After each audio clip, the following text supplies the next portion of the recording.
Behind the glitz of old Hollywood, a devastating secret was buried. What if the iconic leading men and flawless starlets you admired were living a complete lie? During the Golden Age, major studios didn't just manage careers. They manufactured entire straight identities, forcing legendary stars into the closet and staging fake marriages just to protect the box office. If you think you know classic cinema, you're only seeing half the picture. In this video, we are stripping away the studio propaganda to expose the hidden lives, forbidden loves, and secret underground circles of Hollywood's most beloved icons.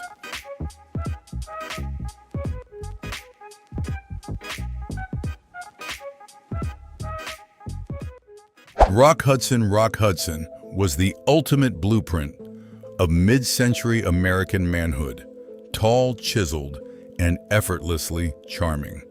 As a premier Hollywood leading man, he captivated audiences opposite icons like Doris Day and Elizabeth Taylor, defining the post-war romantic ideal. However, beneath the glamorous surface lay a carefully guarded secret.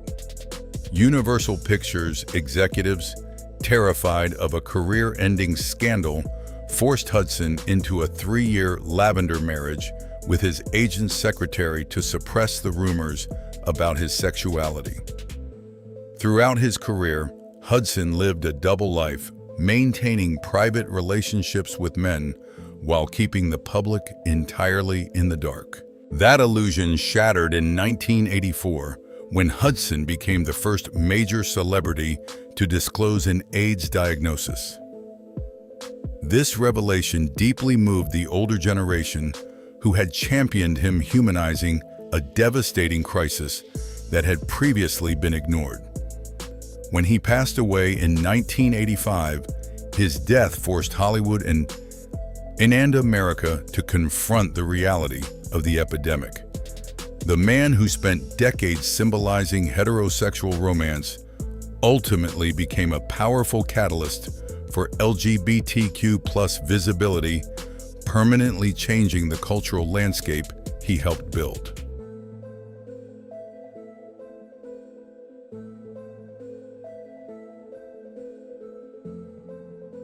Montgomery Clift. Montgomery Clift brought a raw, vulnerable masculinity to the silver screen that Hollywood had never seen before. He shattered the traditional mold of the stoic leading man, proving that an actor could show intense emotion and weep on camera without losing an ounce of power. His riveting performances in masterpieces like A Place in the Sun and From Here to Eternity made conventional actors look like they were sleepwalking. Off-screen, however, Clift wrestled with profound inner turmoil. He navigated complex relationships with both men and women, deeply conflicted in an era that demanded rigid conformity. The definitive turning point came in 1956, during a near-fatal car crash that shattered his face. His close friend Elizabeth Taylor heroically saved his life that night, pulling dislodged teeth from his throat. Though reconstructive surgery allowed him to continue acting, the physical and emotional trauma triggered a tragic downward spiral. Clift turned to alcohol and prescription pills to numb his pain, leading to what critics called the longest suicide in Hollywood history. He passed away in 1966 at just 45, leaving behind a legacy as a revolutionary soul who redefined American acting.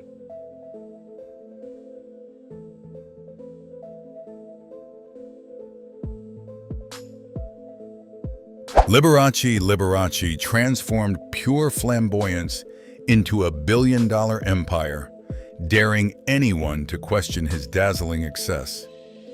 He didn't just play the piano, he orchestrated grand spectacles, complete with rhinestone-encrusted capes, mirror-tiled luxury cars, and a Las Vegas showmanship that redefined entertainment. Yet with Olympic-level cognitive dissonance, he routinely told the cameras he was simply waiting to find the right woman to marry. Behind the scenes, Liberace maintained private relationships with younger men. His fiercely guarded secret fractured publicly when his former companion Scott Thorson filed a sensational palimony lawsuit that became tabloid fixture. The case exposed a hidden world of extravagant promises, forced plastic surgeries, and profound deception. Even as the AIDS epidemic ravaged his health in the mid-1980s, Liberace adamantly denied the truth, attributing his decline to a severe heart condition. He passed away in 1987, and a post-mortem examination quickly contradicted his publicist's narrative. What remains truly fascinating is his devoted audience, predominantly older women, who happily sustained a protective bubble that allowed them to adore his campy persona while politely ignoring reality. He made a life of illusions look absolutely fabulous.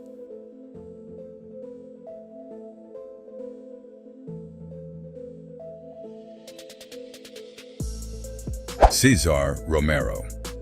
In a classic twist of Hollywood irony, Cesar Romero famously portrayed the colorful, flamboyant Joker in the 1960s Batman series, yet spent the rest of his career marketed as the ultimate dashing Latin lover and perpetual bachelor. To satisfy studio expectations, Romero frequently dated prominent actresses for publicity and escorted starlets to glamorous movie premieres, projecting an image of constant romantic availability without ever settling down. While mainstream audiences rarely questioned his bachelor status, Hollywood insiders knew the truth. They recognized the familiar industry patterns and understood exactly why he never walked down the aisle. Romero navigated the rigid constraints of the Golden Age, perfectly using his legendary charm, professionalism, and quick wit to easily deflect probing questions about his personal life.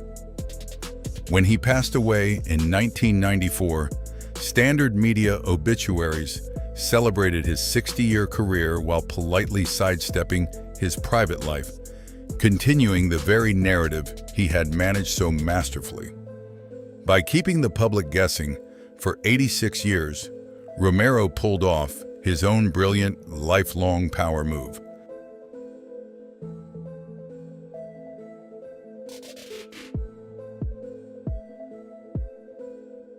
Raymond Burr. Raymond Burr's greatest role wasn't the brilliant defense attorney Perry Mason. It was the elaborate tragic backstory he constructed for his own life. To explain his bachelorhood to the public, Burr fabricated an entire history involving a fictional wife and son who tragically perished in a plane crash. Journalists completely bought the narrative, regularly publishing sympathetic profiles about a lonely actor carrying an unbearable burden of grief. In reality, the wife, the child, and the crash were entirely made up. Behind this convincing smokescreen, Burr was in a deeply committed relationship with actor Robert Benavides for over 3 decades. Together, they quietly built a shared life, ran a vineyard business, and traveled the world. The press never connected the dots because Burr's cover story was so bulletproof. While his on-screen characters fought tirelessly for the truth, Burr masterfully shielded his personal life from a less tolerant era. When he passed away in 1993, he left his entire estate to Benavides, finally confirming the loving partnership Hollywood insiders had whispered about for decades.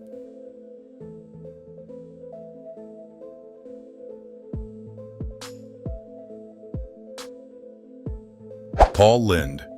Paul Lynde made flamboyant camp absolutely irresistible to mainstream America by hiding it in plain sight on the Hollywood squares. Throughout the 1960s and 1970s, his razor-sharp wit and theatrical delivery made him a beloved television fixture. Audiences coast to coast got the joke without anyone ever having to say it out loud. Lin's humor walked a perfect comedic tightrope, outrageous enough to be hilarious, yet coded enough to remain safe for living rooms across the country. Behind the laughter, however, Lin wrestled with severe alcoholism and the crushing weight of his double life. He understood the unspoken industry bargain Hollywood welcomed his eccentric persona only if it was packaged as a safe, non-threatening punchline.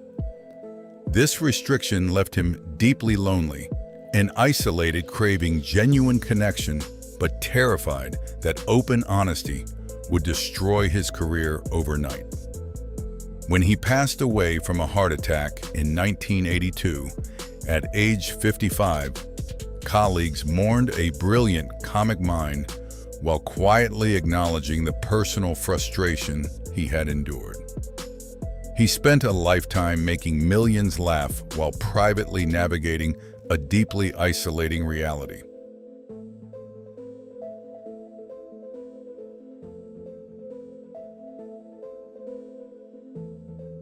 Sir John Gielgud. British theatre royalty collided with the harsh realities of English law in 1953 when Sir John Gielgud was arrested in a Chelsea public restroom. Freshly knighted, Gielgud was one of the nation's most revered classical performers. Yet he found himself caught in a police sting operation and charged with persistently importuning for immoral purposes, the era's legal code for cruising.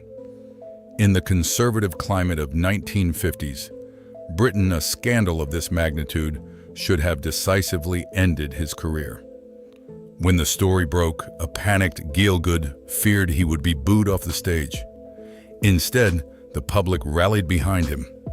At his very next performance, co-star Dame Sybil Thorndike firmly took his arm and led him on stage, where the audience erupted into a massive standing ovation. The British public essentially signaled that they valued his immense talent far more than his private life. Gielgud's career continued without missing a beat for nearly 50 more years, eventually earning him an Academy Award and cementing his legendary status. When he passed away in 2000, his trailblazing legacy remained intact, having quietly helped pave the way for the eventual decriminalization of homosexuality in Britain.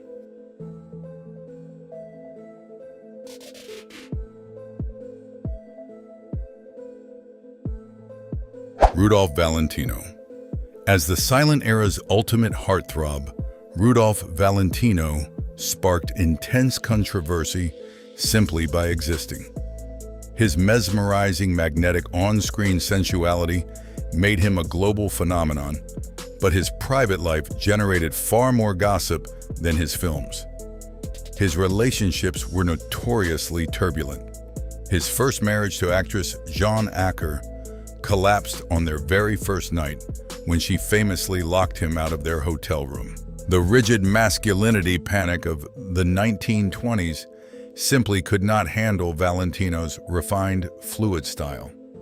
Critics routinely dismissed him as effeminate, culminating in an infamous Chicago Tribune editorial titled Pink Powder Puffs, which attacked his grooming habits and blamed him for degenerating American manhood. Angered by the insult, Valentino even challenged the anonymous writer to a boxing match to prove his virility. When he died suddenly in 1926, at just 31 from peritonitis, over 100,000 hysterical fans flooded the streets for his funeral. Millions of grieving women preferred to worship his tragic cinematic image rather than confront the complex, deeply unhappy man behind the screen.